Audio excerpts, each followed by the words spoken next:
let's turn those iffy backgrounds into some stunning cards. Hey everyone!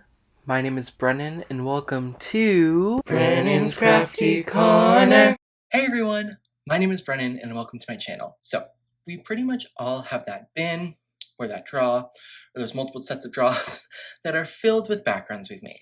Because sometimes we don't always get to make a finished card, but we want to make some backgrounds, or we just want to experiment. And I am a very bad offender of that, because for videos sometimes, I'll make a bunch of backgrounds and then not turn them into cards. So today, I'm stopping what I'm doing, and I'm turning those backgrounds into some cards. Sometimes the backgrounds aren't always amazing, and we're going to level up those backgrounds, and sometimes they're nice, and we just want to add a little bit more to them to make them even more awesome than they already are. So let's get straight into this video, because I really like how both of these cards come out. They're super fun and fresh. I have a background problem.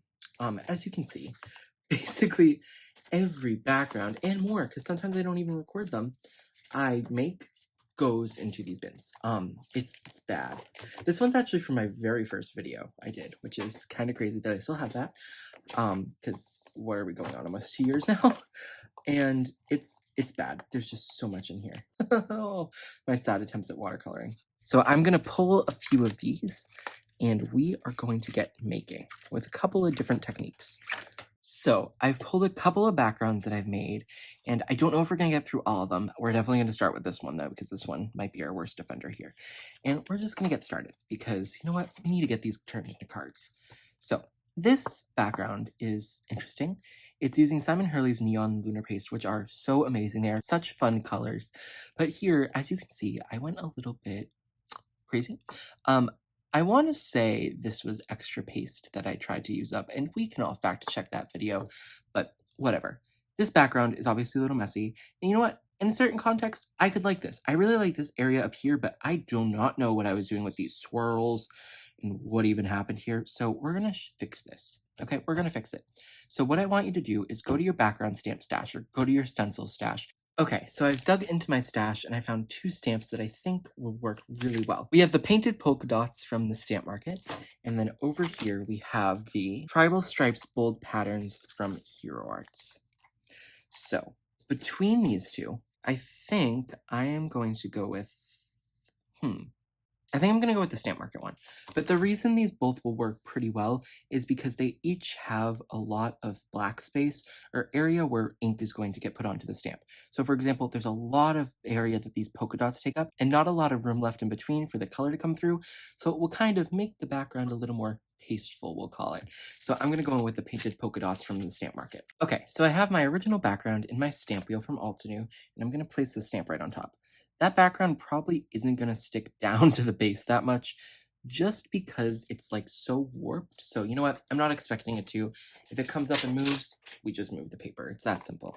So we're going to lift this up, and I bet you that background's probably going to come up. So I'm just going to like reach my finger underneath and try to hold it in place. There we go. Okay. It's in this place as much as it's going to get. It's fine. It's fine. So we really only have one shot at this, which is the slightly annoying part, but you know what? It's fine. I could use my Brutus Monroe stick and stamp mat and do it in my Misty. It'll be okay. You know what? Because if this doesn't work out, oh well. And now, everyone, cross our fingers for the moment of truth. Okay, fingers crossed. Well, that was anticlimactic. Oh, huh. Okay. So what we're gonna do is we're gonna put it in the Misty, and we're gonna realign it up, and we're gonna hope we align it up good enough where it looks okay. Because I should have been thinking about this, but since we're stamping onto lunar paste, which is already dry, it's gonna be a fairly slick surface, and I was already planning on heat embossing it after the fact, but I should have been thinking ahead of time, so you know what? That's my fault. So we're just gonna clean this off, and we're gonna pop it in a Misty.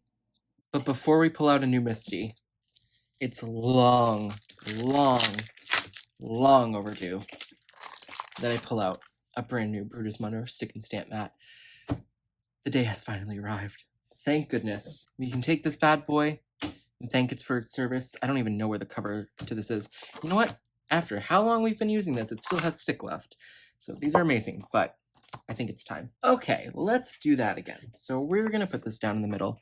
And since this is a brand new stick and stamp mat, it might take up like some of the paper when we take it off, which is fine. You know what? It's fine because it's just gonna be really strong.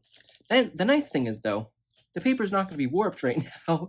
We can get a good stamping. So I kind of, how did I line this up? Was it like this? Yes, it was. Okay, let's line that up again. There we go. And the reason I'm using a stick and stamp mat and not just putting the paper in the corner is because putting it in the center gets you a better impression.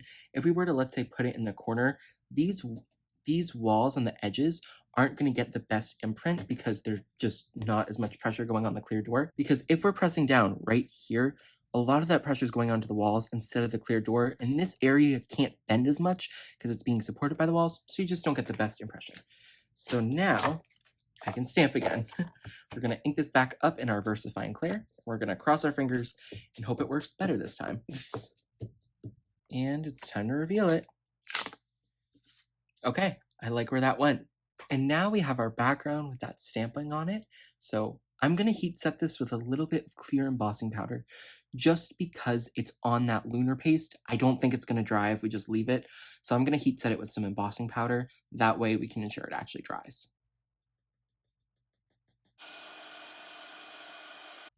So there is our now finished and heat embossed front. It looks just super funky and I really love this, and I think that black adds so much to it just because without it I feel like it was too much, but with it there I feel like it's doing just enough. Before I even think about adding a sentiment though, I want to get this down onto 2 other pieces of cardstock because it is, you know, pretty warped, and if we get it down on that cardstock I think it will make it a little bit less warped, hopefully. So I'm just going to go in with some liquid glue here and we're going to apply a decent amount, a very liberal amount. So we have our card front, which is 4 by 5 1/4, and then that black mat, which is 4 1/8 by 5 3/8, and then we have that card base, which is 4 1/4 by 5 1/2. So now we can go in and add our sentiment. For the sentiment, I'm going to be using this Thinking of You die from Altenew. This is very old. It's from 2017. So it's likely discontinued. So I'm sorry about that, but I thought it was the perfect sentiment for this card just because it's going to cover so much area. And I might double stack it. I might not, but I am going to cut it out in white, and we'll see if I need to do 2 layers or maybe 3 layers, but I think 1 will actually suffice. So I have my sentiment here, and putting this down, I honestly do not think that needs like multiple layers to pop out. I think it's popping out on its own. So I'm just going to add a little bit of glue, and I'm going to put this on. And do not worry, I have the tittles off to the side. I have not forgotten about those little dots over the eyes. Now I'm going to add a little dot up here, and a little dot up here. Oh, that's perfect. They both fall over the black spots, so they'll stand out pretty well on their own. I was a little worried about the tittles just because they're so small about standing out, but I don't think they're going to have a problem. And they're also fairly big, to be honest, so I do not think they will have a problem at all. And that is our first card. Oh my gosh, I love how this came out. Because, you know what? It's giving mixed media. It's giving that mess in the background. Who said that? It's giving that background was intentional. It's giving we saved the day with that black stamp and that heat embossing.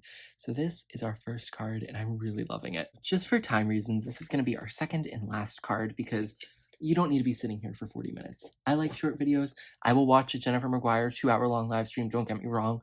But to keep your attention, I'm only going to do 1 more. And you know what? If you want more, tell me, I will do more. But for this card, this background, it's pretty nice. I like it. It's good. But the only issue is the pattern's not exactly straight. It's like kind of crooked. And I don't want to put that on a card. Let's be honest with ourselves. We like it when it looks a little bit more perfect than this. So our solution is just going to be to put an embossing folder on it, y'all. You don't have to do any inking with the embossing folder, though that would look great.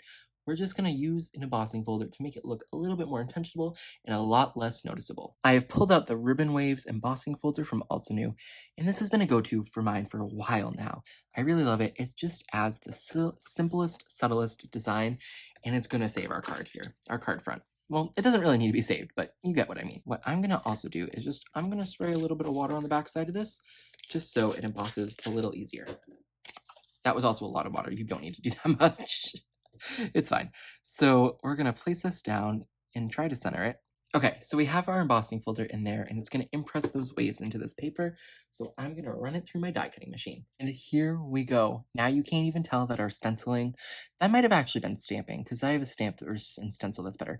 But you can't tell that our original background was crooked at all. It looks like it was just normal, because we have that pillowy embossed waves now into our cardstock. So any mistake that was in the background it's really kind of gone. You just see the waves. Looks really cool. Also, I've now chopped this cardstock down to be 4 inches by 4 inches. It was always 4 inches wide, but in height, when you use an embossing folder, you typically lose a little bit of that. I didn't want to deal with that, so I just chopped it down to a square. You don't have to, but I just wanted to do that because I also wanted to make a square card today. Before I add a sentiment or do anything else to this background, I do want to add a little bit of black splatter. So I have my Distress Ink Black Soot refill here. I'm just going to add the tiniest little itty bitty drop to my acrylic block here. Okay, maybe not the tiniest, but that's enough. That little drop there is more than enough. And now I'm just going to add a little bit of water to it. Just going to add a spray, spray, spray, and a spray. A couple of sprays there. And now I'm just going to take my fan brush. I'm going to quickly mix this around and get it on there. And now I can just tap. Okay, and there we go. I really like how that comes out with that black on there. So to add on to my card, I've cut out this circle die cut with stitches along it with this waffle flower circle stitch die. And to this circle, I'm also going to be adding this happy birthday to you sentiment. So from that Wishes Enclosed stamp set from Mama Elephant, I pulled out the happy birthday to you stamp.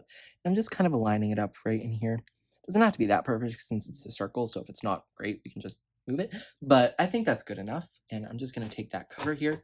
We're going to use a stamp wheel successfully in this video. So I'm just going to ink this bad boy up. I think my ink pad also needs a re-inking, which is probably why the first thing didn't come out that great. But you know what? It's fine. The card looks good now. And we're going to stamp it. And there we go. That looks much, much better. We can peel this off now. My card is almost done. All that is left for me to do is just take this sentiment and circle and pop it up with a little bit of foam tape. And here is this finished card. I'm so happy with both of these, how they turned out. I think this one's my favorite, though. I think I like this one a tiny bit more. I could add some embellishments to it. I'm not going to, though, because I don't want to pull out my embellishments, in all honesty. My craft room's a tiny bit of a mess right now. It's fine. But it was really, really fun to make both of these cards and use some backgrounds that have honestly been sitting around for a while. This background's been sitting around for a while, and I honestly have no clue where this background's from. Like, could not tell you when I made that. But I'd say at least probably a year. So it was nice to get these out of my craft room. What did you think about these cards? Like I said, the second one is definitely my favorite, but I do like that first one, especially more than how the background was looking on its own at first. Also, which card was your favorite? Let me know down below, and also, please, please, please let me know if you want to see more of these videos where I turn even more of those backgrounds into cards, or if you want to see any other kind of video, please just let me know, because it's, you know what, it's mutually beneficial. I know what you guys want, and you guys get what you want, so you know what, we both win in the end. Thank you all so much for watching, and I hope you have an amazing rest of your day. Bye everyone, and happy crafting!